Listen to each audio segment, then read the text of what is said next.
Hey everyone, welcome back to English Lessons with Guneet. In today's video, we're going to do the poem The Glove and the Lions by Leigh Hunt. So, before we start, let me give you a basic introduction to what this poem is about. So, this poem it contains a lot of imagery, like visual imagery is there and even auditory imagery is there. So if we talk about the title, here it is The Glove and the Lions. So from the title only we can get to know that in the poem it is something related to the glove. Glove is a type of cloth only which we wear on the hands, and lions which are animals. So let's see how this interesting poem is. King Francis was a hearty king and loved a royal sport. So in this poem what basically is happening is that there's a arena, a pit which is full of sand in which the lions are fighting. So the fighting of lions it was considered as a sport in the ancient times, and the people of the high class, the noble class, they used to come and watch these matches between the lions, these fights between the lions. And over here King Francis is also there, who is a king, means he's a royal person. He was a hearty king, means he had a big heart. He was a very humble man and he loved the royal sport. So what royal sport are they talking about over here? So they're talking about the fighting of the royal lions only, as the fight takes place and only the royals can see it, because watching these matches was considered as a royal thing, an activity of the noble classes, the high classes, the aristocrats. They used to watch such matches, and over here also that is why it was considered as a royal sport. And further they have also told us that who all were there watching it.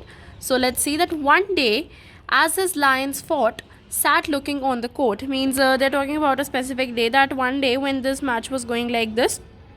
So the lions, they were fighting and he was sitting looking at the court, means looking at the lions, he was sitting over there. The nobles filled the benches and the ladies in their pride. So now they are trying to explain us how the scene is over there. They are you can also imagine it in your head how like the fight of the lions is taking place. So the arenas usually they used to be like the circular things, and they were like places only. So like in the center there was a pit which was full of sand in which the lions used to fight, and over here the benches were there, very like many benches were there on which the people used to sit and watch these matches. So over here, as the lions they were fighting in this pit, the nobles they filled the benches, means they were just sitting on the benches, and the ladies in their pride. Now they had this certain pride in their manner because they were very beautiful. So due to their beauty they had this pride. And also as we read further in the poem we get to know how ferocious the lions were. The comparison can also be done between how the ladies they were having their pride and the lions they also had their pride. So such a comparison can also be done between them. Further in the poem as we read, I'll explain you more about this. So let's read further. So in the previous lines I hope that you're clear with that what the basic scene was there. So the arena was there in which King Francis he was there. He was a very hearty king. He loved the sport, that was the fighting of the lions. And also in the arena other people who were there were the nobles, that is the high officials in the government only, and the ladies in their pride. And amongst them sat the Count de Lorge, with one for whom he sighed, means among all of them, the nobles, King Francis and the ladies, there was a one man whose name was Count de Lorge. So this name is important. So what was the name of the person? His name was Count de Lorge, with one for whom he sighed, means with the one whom he loved a lot. He had come to watch the fighting, the royal sport over there with the one whom he loved a lot. Let's read further. So till now what basically they are trying to tell us in the poem is that the fighting of the lions, the royal sport, is only going on in the arena, and which all people have come to watch the fighting of the lions. That is only what has been told in the previous lines. And truly it was a gallant thing to see that crowning show. Now this is an important phrase, that is truly it was a gallant thing to see that crowning show. The meaning of twas is that it was a very gallant thing. So the meaning of gallant is like you can say a very heroic. It was like a sight full of valor, courage and bravery. Now which crowning show are they talking over here? This crowning show is the fight of the lions only. So basically in this line they mean to say that it was the perfect heroic thing, moment, and the place to see that fight of the lions. Because at that time, as I told you before, the aristocrats, the high class people only used to seize and enjoy such kind of things for their recreation. So that is why it was a perfect thing to see that show. Valor and love, and a king above, and the royal beasts below. The meaning of valor is that bravery only, that bravery and love. Now, Count de Lodge, he was a very brave man. He was very courageous. He was very mighty. So here was valor is also there, and the valor of the lions is also there. As the lions, when we think of lions, we can think of the might of the lions. This is the first thing that comes to our mind, that very powerful creatures. When we hear the word lions, this is the first thing that comes to our minds. So the valor was also there, and love also. The love is between Count de Lodge and his lover. This is the main love that they want to signify over here, and a king above. So to showcase that the king was at a higher level than all the others, that is why the king above. As I told you, like the arena was there, in center the pit was there in which the lions used to fight, then the seats were there, and the seat of the king was a little above all the others. So there was a king above and the royal beasts below. The royal beasts are the lions, and they were below. So this was like the perfect scene, the perfect place, the perfect time, and the perfect moment to watch the royal sport. Rammed and roared the lions with horrid laughing jaws. Now over here, rammed and roared, the first thing that needs to strike your mind is that here their repetition of the consonant sound is there. So this is an example of alliteration, which is a literary device. So this question can be asked in your exam. Like they can give this line and ask you that which literary device is being used over here. So you can see that the repetition of R is there, which is a consonant sound. So this is a literary device, which is alliteration. So the lions, they rammed and roared. I'll first explain you the meaning of rammed. Rammed is like walked on a slope. A slope can be imagined like an inclined surface. So the lions, they are just walking up and down the slope. So that is why they are rammed. And roared. The road is the sound which the lions are making. And they did this with horrid laughing jaws.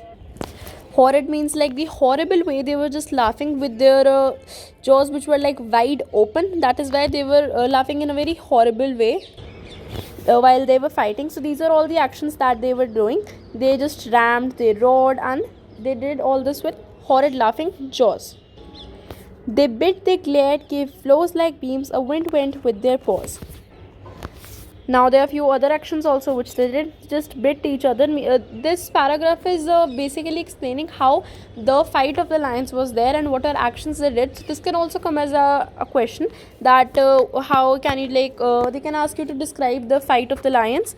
So over here in these lines you'll get the answer for that question, that they bit, they glared means they were biting each other, they glared, they looked at each other, they stared at each other. This is the actually a better word which we can use, that they stared at each other, and gave blows means they were hitting each other like beams, a wind went with their paws. Now over here a simile is being used as the comparison is being done with the like. So now they are comparing the blows means the way in which the lions were hitting each other, those blows have been compared to beams. Beams are like the large blocks of wood. So when you hit somebody with the beam, they will get injured very badly. So similarly over here, like they were giving blows which was so strong, so powerful, that they seemed as if they were hitting each other with beams. So like their blows were like beams only, they were so much powerful like the beams only. A wind went with their paws. As they were hitting each other in that action, it seemed as if the wind was there, it seemed to move with their paws. So their blows were so powerful. Let's read further. With wallowing might and stifled roar, they rolled on one another. The meaning of wallowing is rolling. So with rolling might, as they were fighting with each other, they just rolled over each other, they bit each other, they glared, they gave beams like they gave blows like beams, and so they were like rolling over each other during the fight only. And stifled roar, the meaning of stifled is that choked or suppressed, and roar, as I told you, that the sounds that's made by the lions. So as they were fighting with each other, they just rolled over one another during the fight, and while they wanted to roar, their roar was getting suppressed in the fight because constantly they were facing competition from the other lion. They were also getting injured, they were also fighting at the same time, so their roar, it was getting suppressed. And the meaning of might can be the strength that the lions were having. Now we have read about what was the condition of the lions while they were fighting. In the next lines which are there, they are going to tell, the poet is going to tell that what was the condition of the surroundings as they were fighting. So as they were fighting, all the pit, it was, like I told you, that it was a pit full of sand, and main was in a thunderous mother. The meaning of thunderous is like related to thunder only, like the thunder which is there, it is very strong, very bold. So over here, as they were fighting, so a thunderous situation has been created, and the meaning of smother is cover, means the whole pit, it was just covered in a thunderous situation. As the lions were fighting with each other, all the sand in the arena, it was rising here and there, and it made a scene, it created such a scene, it seemed like a thunderstorm had just covered the whole pit. Then let's read further. The bloody foam above the bars came whistling through the air. Now bloody foam here tells about how even bloodshed was there during their fight, as they both were fighting with each other. So even blood was oozing out from their body, which was like going up the bars which were there, like the arena, as I told you before. In the middle part, the sandpit was there, and here the seats were there, and like in front of the seats, few bars had been constructed. Now these bars were there for a reason. The reason for these bars was for protection, that in case the lions, they go out of control, so they might attack the people who are watching the fight of the lions, the royal sport. So that is why the bars had been constructed. And as the fight was getting even more intense, so the blood that was oozing out from the body of the lions, it was like whisking, it came whisking through the air, like in the air, like foam, their bloody foam was there, and it was getting on the bars that were there. Let's see further. Said Francis, then, faith gentlemen, we are better here than there. Now King Francis, he said his first statement, that is, faith gentlemen, we are better here than there. He's saying that to all the others, he addressed to all the others that were sitting over there, that faith gentlemen, faith is an important remark he is doing, that we are better means it is better that we are over here, means it's better that we are sitting on these seats away from the fight of the ferocious lions. We are not in the pit, we are over here on the seats, on the benches. It is way better, means we are in a very important and a better situation, in a better condition than the lions. So this line also symbolizes the authority that he wants to state, that these people are having higher authority than the lions, and also the privilege that they are having, that they are not amongst the lions in their intense and terrifying fight. Now this remark that the king had made, it was overheard by Count de Lort's lover. Let's see what reaction she is having. De Lort's lover overheard, this means overheard, the king, a beauteous lively dame. The meaning of beauteous is that she was pretty, she was attractive. Lively is that she was active, and the meaning of dame is a young girl. So this is like, this line is describing how beautiful she was, her physique. The line that the king had said, that faint gentlemen, we are better here than there. This line, it showed how privileged they were, how they were having a higher class, and she overheard this thing, and due to this line, she had an idea in her mind which was quite evil. Now let's read further to see what this idea was. But few other lines are also there before it, so let's read them also. With smiling lips and sharp bright eyes which always seem the same. These lines are also telling about her beauty only, that she had smiling lips and sharp bright eyes, like how her lips were there, they were like always smiling, she always used to smile, and she had sharp bright eyes which always seemed the same, means she always used to look beautiful. She was an evergreen beauty. She thought, the count my lover is brave as brave can be. Now she just thought for a while in her mind that Count de Lodge, who is my lover, he is very brave. Means she just thought that he is very brave, he is very mighty, and what next she thought was that he surely would do wondrous things to show his love of me.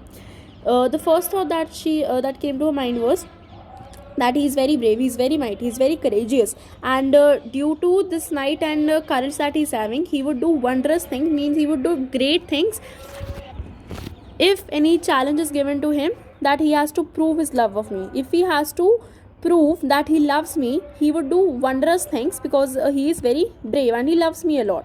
And due to this fact only, she decided to give him a challenge. And let's see what the challenge was. King, ladies, lovers, all look on, the occasion is divine. She's also seeing the scene, that the scene is also perfect for the thing that I am thinking. The king is there, who is like the supreme authority, the ladies are there, their lovers are there, and all look on, means all are looking at the scene. The occasion is divine, the occasion is perfect. It is the perfect time to execute the plan that I'm having in my mind, because my lover Count de Lord, he's very brave, he's very mighty, and he would do wondrous things if he has to prove his love of me. I'll drop my glove to prove his love, great glory will be mine. This is the plan that she thought, which is very evil. And she's like not going to drop her glove in front of her or something like this. Only she is going to drop her glove in the sand pit where the lions were fighting. As previously on the previous lines we had read how fierce and intense the fight of the lions was, and it would be very dangerous to go in between them. And that is the reason why even King Francis says that we are better here than over there. And that was actually the line which gave her idea, Count de Lotte's lover, that she would give Count de Lotte such a task to accomplish, because he is very brave and he loves her a lot, so he will do wondrous things to prove his love. So she decided to drop her glove in the sandpit. So I'll read the line again. I'll drop my glove to prove his love. Now this is the reason that she's going to give him, that I want you to prove your love for me. So if you'll get the glove back for me, that would prove that you love me a lot, and great glory will be mine. Now how this great glory would be hers? As all the aristocrats, the high class people were sitting over there, the ladies, the lovers, the nobles, and all those high class people were only there. And we have also read about how fierce the battle of the alliance was going on. And if in such a situation a man, he goes inside the pit to get the glove of a lady, this would showcase how much important that lady is to the man. Generally also, if someone risks their life for you, you are a very important person. So everybody would think that this lady, she is so beautiful, she is so important, she is so precious. Precious is actually a good word, that she is so precious, for that for her a man risked his life. And owing to this fact, she would also be glorified and she would get fame among all those aristocrats. So to execute her plan, she dropped her glove to prove his love, and then looked at him and smiled. So she looked at him and smiled. This was a signal that she wanted to give him, that you have to go inside the pit and get it for me, you have to get my glove for me, because you love me, you have to prove it for me. Now for a moment a thought can come in the mind of many of us, that why did Count de Lodge, like he could even have refused to her. Yeah, I'm saying because this thing, because he had accepted the thing, accepted the task that his lover had given to him. And the fact is that this poem has been written in the ancient times, when the ideal gentlemen were those who used to fulfill the wishes and the needs of whatever their lover used to tell them. And also fulfilling such things would showcase the bravery and the courage of the man. That is why the men at that time, they did not refuse to any of such wishes which their ladies or their lovers used to make to them. So over here also, he just bowed like a gentleman, and in a moment leaped among the lions fight. Leaped means he just jumped between the lions which were fighting. First he bowed to her as she gave him the signal and smiled at him. This bow was as he was a gentleman, so he bowed to her, and in a moment, means very quickly, he just jumped among the lions while in the pit. So he was a very brave man. The leap was quick means the jump was quick, and the return was quick means quickly he just went inside the pit, fought with the lions, and he also returned with the glove. He has regained his position means he has restored, regains means restored, he has restored his position from where he had leaped into the pit.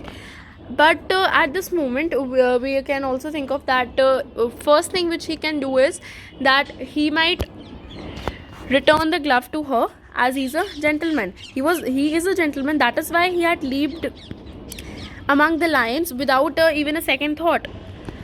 But at the same time, if we think the task that his lover had given to him, it was very evil of her to give such a thing, because he might have lost his life in the fight. He might have lost his life as he had jumped among the lions who was so ferocious at the moment, and they were fighting in such a terrific way amongst them. And if somebody would have jumped in between that fight, they would have killed him easily. But still he was courageous and brave enough that he returned back safe, and that also with the glove. So he was also angry with the fact that his lover had risked his life just to prove her own glory. He had also understood what the real motive she was having. The real motive was not just to prove the love, but the real motive was to get glorified herself. And even according to me, his action is justified, the action that he did at the last by throwing the glove in the lady's face, because it was very evil and wrong of the lady to give her own lover such a task to complete, which could risk his life. Now at last, King Francis also, he made a remark that, by God, rightly done. And he rose from where he sat. No love, quoth he, but vanity sets love a task like that. He says that the task that you have done by throwing the glove in the lady's face, this is rightly done. And after saying this, he rose from where he sat, means on the seat on which he would be sitting. He just rose from that seat. He also says this thing that no, this is very important, like that no love means this is not love that made her give such an action to be completed by the lover, but vanity that sets love a task like that. This is, I would say, the most important line, and it can be asked in the exam. Like, to explain the meaning of this line, I'll explain it to you. The basic meaning of love we all know, and vanity means the excessive pride. That is the meaning of vanity. So that is what the lady was having. She was having excessive pride. She was very egoistic, very selfish, as she just thought about herself and not even about the life of her own lover. She actually did not even love the lover. She was so much self-obsessed with herself that she gave such a task to her own lover. She was not at all concerned with the life of her lover, but she was concerned with her own glory, with her own pride, and the fame that she would get from such a action. But rather she was defamed as her real face came up. Maybe she was very beautiful from outside, but she was not at all beautiful from inside, because she had set such a task for her own lover. And this is only what in the last line even King Francis wants to say. He was satisfied, and he agreed with the action that Count de Lodge had done by throwing the glove in the lady's face, that no love but vanity sends a task like this, means nobody who loves will give us such a task, but the one who is only so much obsessed with himself, who is having excessive pride, would give such a task to be completed to their own lover. So this was the basic understanding that I could give you of the poem. I hope that you are cleared with the basic concepts of the poem. So till next time, bye bye.